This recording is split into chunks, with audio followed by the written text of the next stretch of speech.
This is the first of the videos on Chapter 7, Roman Art, covering the Republic and early Empire periods. The Roman Empire began in 8 BCE. You are looking at a map of the Roman Empire at the height. It dominated the Western world and spread the Roman system of laws, religion, customs, and language. The empire absorbed the cultures of conquered peoples into their own culture. They greatly admired Greek sculpture and, through trade, brought statues to decorate their villas or copied the artwork. The Romans were known for architecture, construction, planning, and engineering. The major cities of the Roman Empire stretched from Italica in Spain to Carthage in Tunisia, to Alexandria in Egypt, to Damascus in Syria, Constantinople in Turkey, encompassing the entire coastline of the Mediterranean and reaching into the British Isles. Of all of the ancient civilizations, the Roman Empire most closely approximated the multicultural character of today's world. It yielded the most conspicuous and numerous remains of any ancient civilization, and lives on in the Western world in the concepts of law and government. Romans used art to manipulate public opinion, similar to contemporary political campaigns. According to legend, Romulus and Remus founded Rome in 753 BCE as the Caput Mundi, or capital of the world. Rome conquered its immediate neighbors, then moved into Greece, where Greek practices in architecture and art became influential. The Roman temples of this period combine the Etruscan plans we have looked at in the previous chapter with the Greek orders. Roman builders pioneered the use of concrete as a building material. Their structures were decorated with mural paintings, first derived from Greece in what is known as First Style, evolving into a second style that was distinctly Roman. Roman portraiture became super realistic, often depicting elderly patricians as subjects and celebrating traditional Roman values. Roman government was a constitutional republican government with a council of elders forming the Senate and 2 elected officials called consuls. A dictator was appointed for a limited time and specific purpose, such as commanding the army during a crisis. The societal hierarchy included a leader pool made of the wealthy landowners or patricians and the common people or plebeians, small farmers, merchants, and freed slaves. Although the model in the photograph depicts Rome during the early 4th century, back in the 8th century BCE, Rome was a cluster of huts on Palatine Hill, labeled site number 3 on the photo, next to the racetrack, the Circus Maximus, site number 2. The greatest shrine was built during the Etruscan Archaic period, the Temple of Jupiter Optimus Maximus, labeled site number 4. It was built by an Etruscan king, designed by an Etruscan architect, and made in the Etruscan manner of wood and brick with Etruscan terracotta statues by an Etruscan sculptor. The model is of the time of Constantine, densely packed with temples, forums, triumphal arches, theaters, baths, racetracks, aqueducts, markets, private homes, and apartment houses. The Temple of Portunus, the Roman god of harbors, is a mix of Greek and Etruscan architecture that is uniquely Roman. The floor plan is Etruscan with a high podium, columned porch, and cellas. The columns are Ionic with flutes and basses, and a matching Ionic frieze around the top of the temple. The Temple of Vesta was a round temple unknown in Etruscan architecture called a Tholos temple. Inspired by Greek architecture, it probably honored Vesta since the style is similar to other shrines to the deity. The columns are Corinthian, but with a narrow stairway in front to the cella. It has an axial alignment not found in other Greek temples, such as the temple at Delphi, where the steps completely encircle the podium. Also, the cella is not made of masonry blocks, but built of concrete. The sanctuary of Fortuna Primigenia was the most impressive and innovative use of concrete during the Republic. Shown here in a restored view, the structure was dedicated to the goddess of good fortune. Several terraces lead up to a tholos at the peak. This tells us Romans were familiar with the sanctuaries of the Hellenistic East. Note the use of concrete barrel vaults. The building transformed the entire hillside. Concrete gave great strength to the ramp leading to the grand central staircase, and it gave shape to the shops selling food, souvenirs, etc. on both levels. Concrete is a mixture of lime mortar, volcanic sand, water, and small stones. It was poured into wooden frames and left to dry. When dry, the frames were removed, leaving a mass of great strength. The unfinished surface was rough in appearance and covered with stucco or faced with marble. This was much less costly than imported Greek marble or the local limestone and travertine marble. With concrete, Roman builders were able to fashion shapes impossible in masonry construction. Use of concrete allowed for huge domed rooms without any internal supports and enabled Rome to build in revolutionary ways. Using barrel vaults, also called tunnel vaults, Romans could place windows in any point in the barrel vault. The barrel vaults required buttresses or lateral supports to counteract the downward and outward thrust. Groin vaults were formed by two barrel vaults of equal size intersecting at right angles. This type of construction required less buttressing. Groin vault thrust is concentrated along the groins, the lines where the two barrel vaults join. Groin vaults only need buttresses at the points where the vault vertical supports are, usually piers. The figure on the lower left is a series of groin vaults in an interior hall forming the equivalent of a clerestory structure. A groin vault hall with openings or windows is called fenestrated. Hemispherical domes were the largest dome space in the ancient world. Roman hemispherical domes are better than Mycenaean domes, which were corbelled vaults, because Roman domes rested on concrete cylindrical drums. Concrete domes could be opened up even at their apex with a circular oculus, allowing light to reach the spaces underneath. Patrician pride in genealogy was unquestionably the motivation for the creation of ancestral portrait statues and imagines, or portrait masks. These aristocratic patricians were fiercely proud of their lineage, keeping likenesses of their ancestors in wooden cupboards in their homes and parading them at funerals of prominent relatives. Portraiture was one way the patrician class celebrated its elevated position. These portraits were created in the style of verism, brutally realistic images with an individual's distinctive features.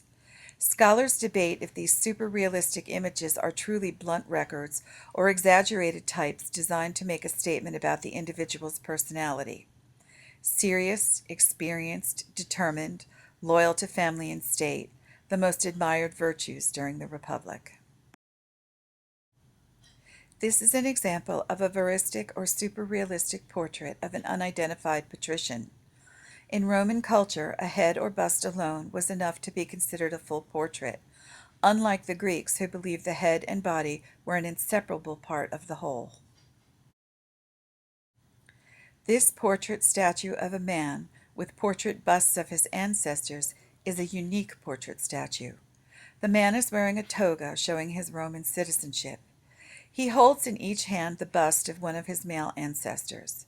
The head on the figure is ancient, but unfortunately does not belong to this particular statue. The busts are probably likenesses of his father and grandfather, and are characteristic examples of Republican portraiture of the 1st century BCE. They may have been reproductions of wax or terracotta, as marble or bronze busts would have been too heavy to carry. The statues would have had the same effect on the observer as the spectacle of parading ancestral portraits at a patrician funeral. These are not imagines, but actual portraits in the round. Republican sculptors often placed super-realistic heads on bodies to which they could not possibly belong.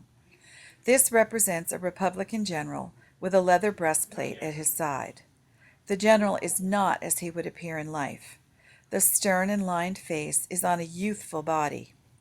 The work was modeled on the statues of Greek athletes and heroes the Romans admired so much. To be portrayed nude was to be possessing a heroic character. Julius Caesar was the first to place his own portrait on Roman coinage during his lifetime. The denarius was the standard Roman silver coin. Issued just before his assassination, the coin shows the dictator with a deeply lined face and neck, his aging face and receding hairline in keeping with the veristic tradition. However, placing the likeness of a living person on a coin violated all of the norms of republican propriety. After this, Roman coins would be used to mold public opinion in favor of the ruler by announcing his achievements, both real and fictional. Slavery was common in Rome. At the end of the Republic, there were approximately 2 million slaves in Italy, roughly one slave for every 3 citizens. Slavery was so common that slaves often became slave owners when freed. Former slaves often commissioned stone reliefs to adorn their tomb facades. Depicted here are 2 men and a woman, all named Gessius. Gessia Fausta on the left and Gessius Primus on the right are both freed slaves of Publius Gessius, the freeborn citizen in the center. He is shown wearing a general's cuirass, a leather breastplate. These are standard veristic portraits proclaiming their status as people, not property, and shows their gratitude to their master for freeing them. The inscription shows Gessius Primus provided funds for the monument in his will, and Gessia Fausta directed the work as the only survivor of the 3. Here the living and the dead are shown side by side. Death does not break the bonds formed in life. In 31 BCE, Augustus defeated Mark Antony and Queen Cleopatra and becomes the first Roman emperor, leaving the days of the Republic behind. The art of the early empire revives the Greek classical style and frequently references Pericles' Athens with its lavish use of marble and ambitious building program. Portraits of the emperor were always shown in classical style, with Augustus shown as an idealized youth. Under emperors from the Julio-Claudian line, the empire realized the full potential of concrete as a building material. Flavian emperors built the Colosseum, the largest Roman amphitheater, as well as arches and monuments celebrating the Roman victory in Judea. Wall paintings are executed in what is to become known as Third and Fourth styles, with some of the prime examples preserved when Pompeii and Herculaneum are buried by the eruption of Mount Vesuvius in 79 AD.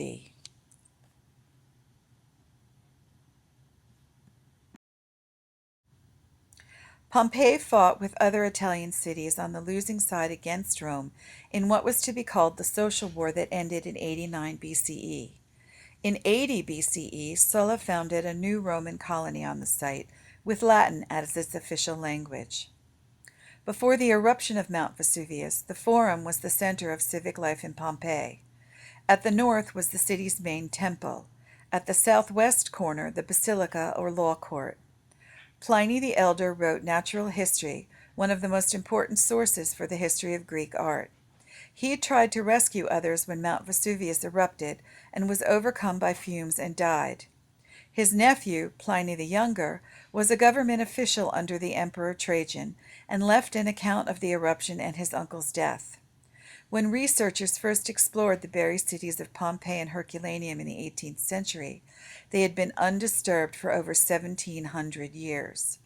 They were a record of the life of Roman towns of the late Republic and early Empire to a degree impossible anywhere else. The Forum would have been the public square. The Cardo was the main north-south street, and the Decumanus was the east-west avenue. These roads were generally closed to all pedestrian traffic. The Forum in Pompeii was in the southwest corner of the expanded Roman city, but at the heart of the original town.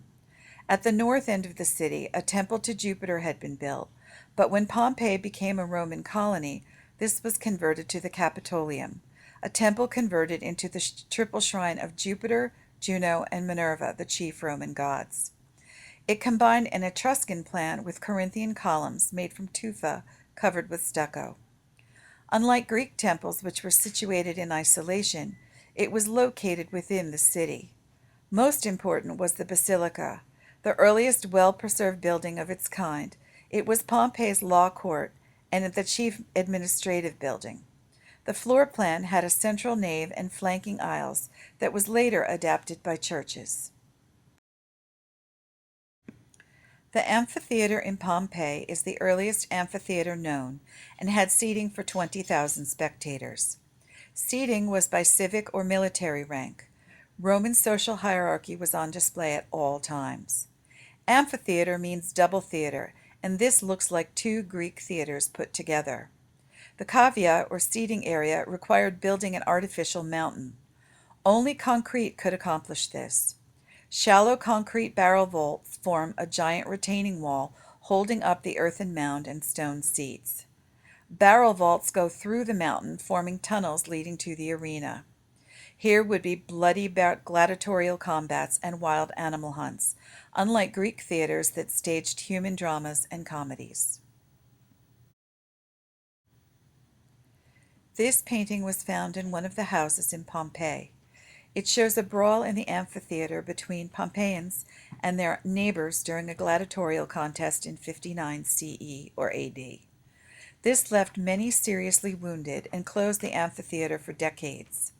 It shows the cloth awning, called a velarium, could be rolled down from the top of the seating area to shield spectators from the sun and rain. It also shows the distinctive external double staircases that enabled large numbers of people to enter and exit. Roman homes played an important part in societal rituals. In the Roman world, individuals were frequently found in patron-client relationships. Wealthier, better educated, and more powerful patrons would protect the interests of the client. The size of the patron's clientele was a measure of his standing in society. Plebeians might be bound to a patrician, a freed slave to a former owner, or even one patrician to another. The domus, or private house, would be entered through the foyer, the fauces or jaws of the house, leading to a large reception area, the atrium. Rooms would open onto the atrium, as shown in the diagram, or onto the street. The roof over the atrium would be partially open to the sky to admit light and channel rainwater into a basin called an impluvium, to be stored in cisterns for household use. Small bedrooms were called cubicula. Homes also included two recessed areas called alae or wings, as well as the patron's tablinum or home office, a dining room, kitchen, and a small garden. The floor plan would be dictated by the owner's personal taste. Homes were inward-looking in nature. They shut out street noise and dust. The diagram shows a basic module for a Roman home, only the front half of a typical house, and it resembles the floor plan of the Etruscan tombs. Showing home style 2 grew from Etruscan traditions. Later homes took on Greek characteristics, such as peristyle gardens behind the Etruscan-style home, gardens which had marble statuary, mural paintings, and mosaic floors. Private homes of this type were common in Pompeii and other towns, but rare in cities where people lived in multi-story apartment houses. Evidence from Pompeii regarding Roman domestic architecture is unparalleled. The House of the Veti is the best preserved home in Pompeii. The photo shows the impluvium basin in the center of the atrium and the peristyle garden in the back. This home was owned by freed men who probably made their fortune as merchants. Wealth enabled them to furnish a fashionable townhouse. In an earlier era, only patricians would have had this. A German art historian, August Mau, divided the mural painting schemes in Pompeii into 4 styles. While his classifications have since been refined and modified, it is still the basis for the study of Roman painting. This is the first style, or masonry style. The goal was to imitate marble panels, which were costly, and instead use painted stucco relief. This old mansion at Herculaneum shows an illusion of marbled walls. The panels were made to look like various marbles from quarries around the Mediterranean. This practice was not uniquely Roman, as first-style walls were also well documented in Greece, and this practice never really goes out of style. Second-style mural painting was the antithesis of the first style, and the style here is believed to be a Roman invention. These painters wanted to dissolve a room's confining walls and replace them with the illusion of an imaginary three-dimensional world. This room gives its name to the Villa of the Mysteries. Archaeologists believe it may have been used to celebrate, in private, the rites of the Greek god Dionysus or the Roman god Bacchus, who was the focus of an unofficial mystery religion popular among women in Italy at this time. The figural cycle illustrates mortals, who are all female except for one boy, interacting with mythological figures, perhaps initiation rites. The panels in the back also simulate marble, but without the mottled relief. The artist creates an illusion of a shallow ledge on which human and divine actors move about the room. Some figures interact across corners of the room. Nothing comparable exists in Hellenistic Greece. Despite the presence of the Greek god, this is a strictly Roman design. In the previous image, spatial illusionism is evident only on the platform with the figures. Later second-style designs create complete three-dimensional settings that also extend beyond the walls. These frescoed walls are currently on exhibit at the Metropolitan Museum of Art, New York, in a room replica, but they were originally in a house in a town near Pompeii. The fresco design in this cubiculum demonstrates linear perspective, although the perspective is inconsistently applied. Ancient writers state that Greek painters of the 5th century were the first to use linear perspective on stage sets, called skenographia or scene painting. Here the skenographia is most successful in the far corners, where a low gate leads to a peristyle framing a Tholos temple. Linear perspective was the favorite tool of second-style painters. It transformed usually windowless walls of Roman houses into picture windows that expanded the space of the rooms. This gardenscape is the ultimate example of a second-style picture window mural from the Villa of Livia, wife of Emperor Augustus. Aerial perspective was used to create the gardenscape. The only architectural element is the fence. The perspective uses the increasingly blurred appearance of objects in the distance to create depth. This is similar to the Aegean fresco at Thera, but the Aegean piece does not create the successful illusion of the world outside the window. In third-style mural painting, the artists no longer attempted to replace the wall with three-dimensional worlds. They also did not try and imitate the appearance of marble walls. Instead, they decorated the walls with delicate linear fantasies on monochromatic backgrounds. This wall is from the Villa of Agrippa, and it's an early example of third style. Here, impossibly thin colonnettes are supporting featherweight canopies, slightly reminiscent of a pediment. In the center is a tiny floating landscape painted on a black background. On other third-style walls, landscapes and mythological scenes are in frames, like modern paintings hung on a wall. Fourth-style mural painting was a return to illusionism. This was the preferred manner of mural decoration at Pompeii when Vesuvius buried the town. Prime example is evident in Emperor Nero's Golden House, where the third-style landscapes were a window to the outside world.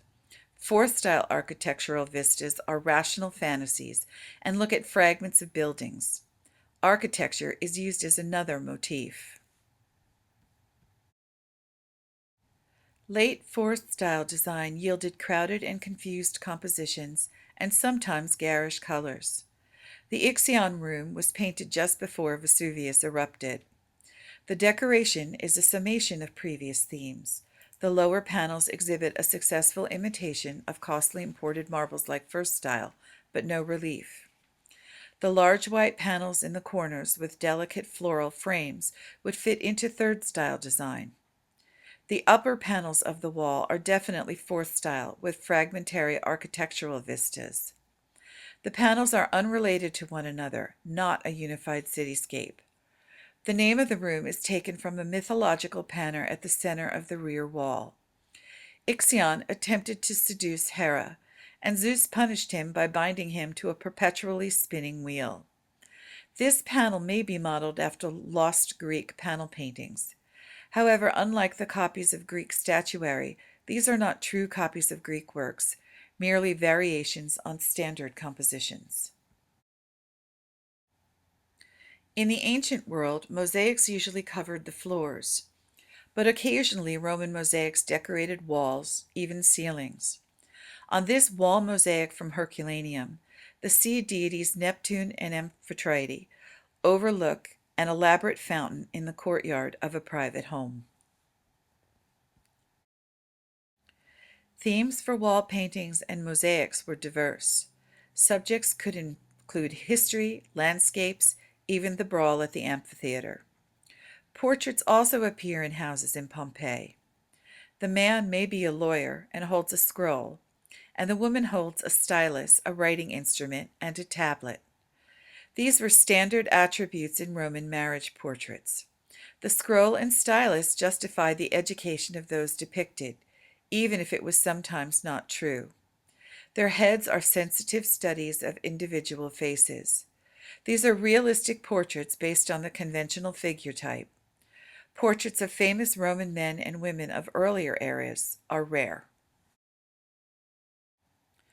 Murals also explored still life painting, the representation of inanimate objects artfully arranged.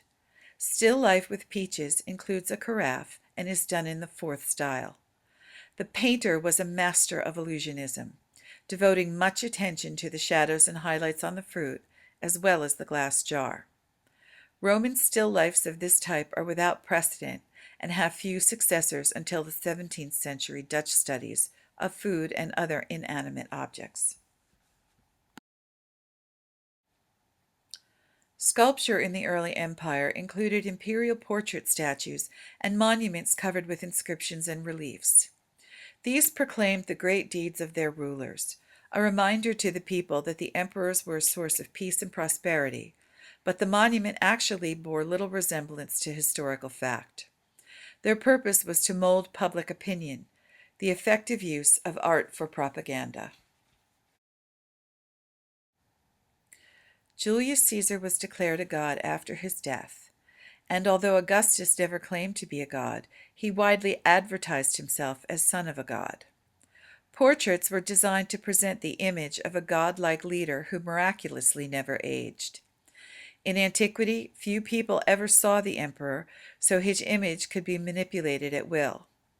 Portraits depict his many different roles in the Roman state. The models were classical Greek statues, but the guises of the person were changed. Roman head sculptures vary little all across the Roman Empire. Augustus was shown as the general, as the light-saving citizen, as the toga-clad magistrate, as a traveling commander on horseback, as the heroically nude warrior, and as various Roman gods. This portrait statue shows Augustus as general, in a contrapposto pose, but with his arm raised in the manner of an orator. His head is a recognizable individual, but also an idealized youth. He is not nude, rather the details of the work are a political message. The cuirass reliefs advertise an important diplomatic victory, the return of the Roman military standards the Parthians captured from a Roman general. Cupid, at his feet, proclaims the family's divine descent from Venus.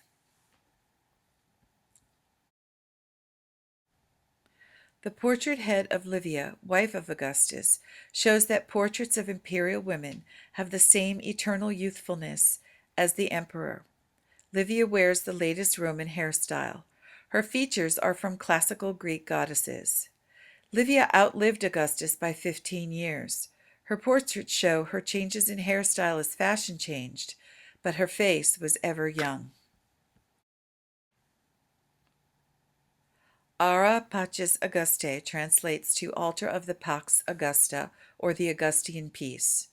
The monument celebrates Augustus's most significant achievement, peace. In 4 panels on the east and west end are depicted mythological subjects. A relief of Aeneas making a sacrifice is significant. Aeneas was the son of Venus and one of Augustus's forefathers. Creating a connection between Augustus and Aeneas was a key element of Augustus's political ideology, for his new golden age. The second panel on the east facade of the altar shows a matron with two lively babies on her lap. She may be Mother Earth or even Venus. All around her, the earth is in bloom, with animals living peacefully side by side. The doors and south sides show processions of the imperial family. Much like the Pan-Athenaic frieze on the Parthenon, the emulation of classical models made a political and artistic statement. This running procession is different than the Greek work. The Greek sculpture is anonymous figures acting out an event that occurred every 4 years. The Aria Pacis shows a specific event, the inaugural ceremony, and recognizable figures. Children are portrayed as children, not miniature adults. The children represent Augustus's concern about the decline in the birth rate among the Roman nobility. He actually enacted laws to promote marriage, marital fidelity, and raising children. This sculpture was a moral example, another way the emperor used relief sculpture and portraiture to further his political and social agendas. Augustus wanted to make his city of Rome the equal of Athens at the time of Pericles. He constructed a new forum, opening quarries at Carrara for white marble. The ready availability of Italian marble made his boast famous. Rome was a city of brick and transformed into a city of marble. His forum today is in ruins, but scholars believe the same stonemasons built the Maison Carrée, or square house, at Nimes in southern France. This is a well-preserved Corinthian pseudo-peripedal temple, and the best surviving example of Augustan neoclassical architectural style. An earlier project at Nimes was the construction of a great aqueduct bridge known today as the Pont du Gard. Aqueducts were designed to carry water from mountain sources to the city on the Tiber River. As Rome's power spread, the engineers constructed aqueducts, roads, and bridges to serve the colonies throughout the distant empire. This aqueduct provides 100 gallons of water a day for each inhabitant from a source 30 miles away. Water flows by gravity alone, requiring channels built for the continuous gradual decline over the entire route. It's 3 stories high, with each arch standing 82 feet high, and consists of blocks weighing up to 2 tons each. The upper level is a row of smaller arches, 3 above each of the large openings below. They carry the water channel itself. The Roman engineer who built this also had a keen sense of the aesthetic. The Emperor Claudius erected a grandiose gate at the point where 2 of Rome's water lines and inner city roads converge. The uppermost story, called the Attic, has a long inscription which conceals the stacked conduits of both aqueducts. This is an example of Roman rusticated or rough masonry style.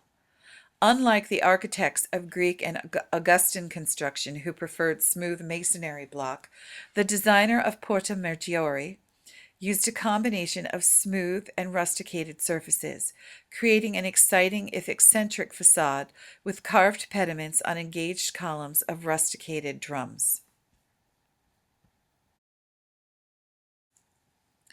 Under Emperor Nero, the Great Fire destroyed large sections of Rome.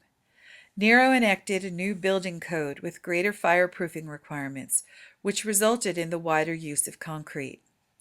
Nero chose Severus and Celer, architect-engineers, to design and construct a lavish new home on a huge plot of confiscated land near the Forum Romanum, referred to as the Domus Aurea, or Golden House. The palace contained scores of rooms with many frescoes in the Fourth style, others with painted or gilded stucco relief. One octagonal hall was a unique new approach to architectural design. The octagonal hall had a domed ceiling that transforms from an 8-sided form to a hemispherical form as it rises toward the oculus. Radiating out from this room are smaller rectangular rooms, 2 of which are covered by the earliest known groin vaults, indicated by the broken line X on the floor plan. These were lit by leaving spaces between the vaulted ceilings and the central dome's exterior. The most significant aspect of the design is that for the first time, architects appear to have thought of the walls and vaults not as limiting space, but as shaping it.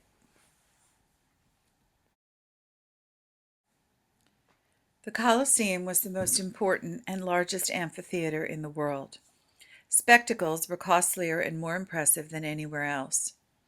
Gladiators, or professional fighters, were usually slaves who had been purchased to train in gladiatorial schools. Some were criminals or captured enemies. The gladiatorial games were a form of capital punishment while entertaining the masses at the same time. Wild animal hunts were often thinly disguised executions, with prisoners who were easy prey for the animals.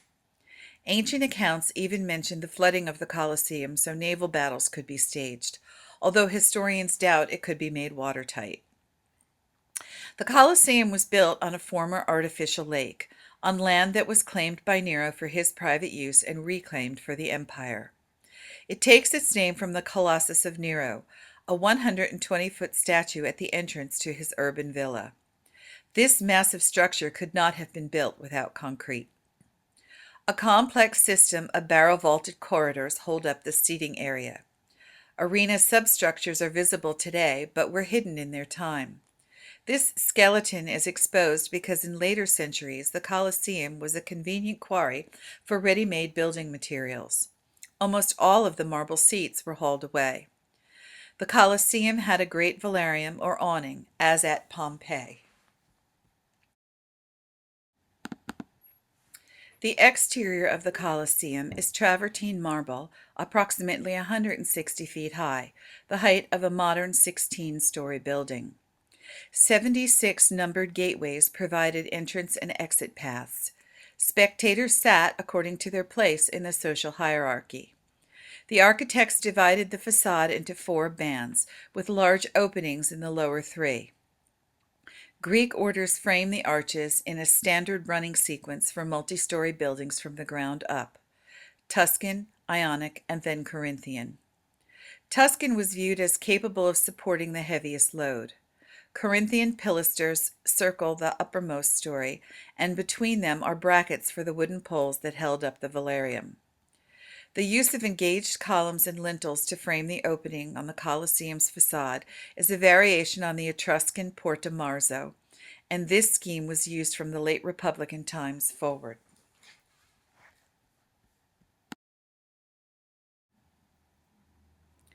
Vespasian was a career army officer who wanted to distance himself from Nero's extravagant misrule.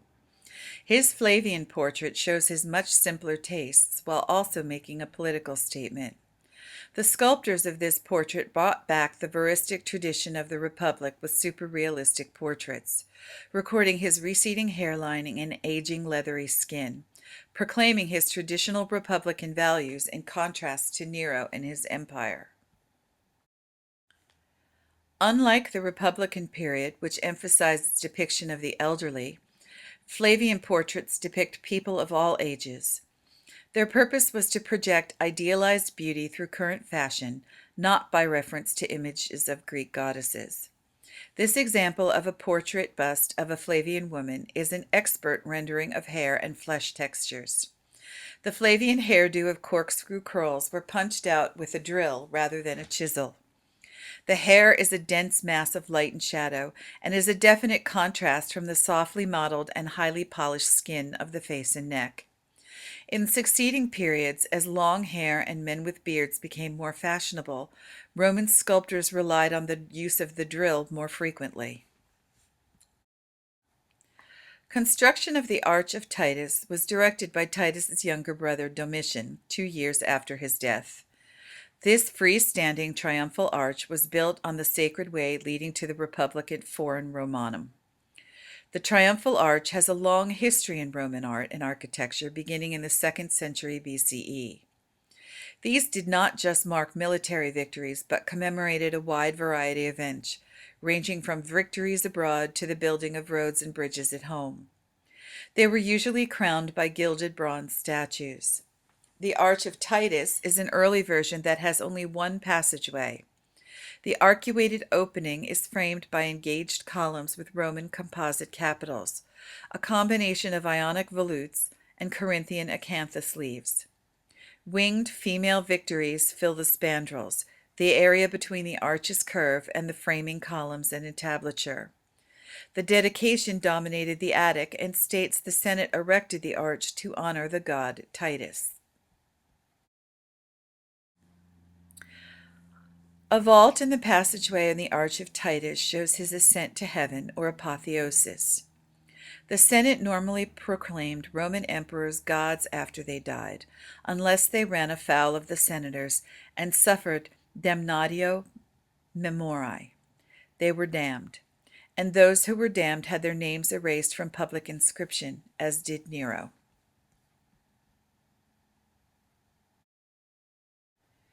Inside the arch, two great panels show the triumphal parade of Titus down the Sacred Way after his conquest of Judea. Roman soldiers carried the spoils, including a menorah from a Jewish temple in Jerusalem. The relief has been damaged, but the illusion of movement is convincing. This is an extremely deep relief carving with strong shadows. Some heads have broken off because they stood free from the block. This high relief emphasized the different placement of the figures on the block compared with the heads in low relief. The composition, emphasized by the relief variations, indicates the parade emerges from the left background into the center foreground and disappears through the arch in the right background. A panel on the other side of the passage of the arch shows Titus's triumphal chariot. This corresponds closely to the Jewish historian Josephus's description of Titus's triumph. However, this depiction includes allegory. Victory herself rides with Titus in a 4-horse chariot and places a wreath on his head.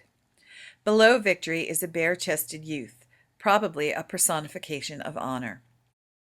A female personification of valor leads the horses. This changes the relief from a record of Titus's battlefield success to a celebration of imperial virtue, and is the first known instance of divine beings interacting with humans on an official Roman historical relief. This concludes the first part of the presentation on Rome. Please proceed to the second video on the high and late periods of Roman art.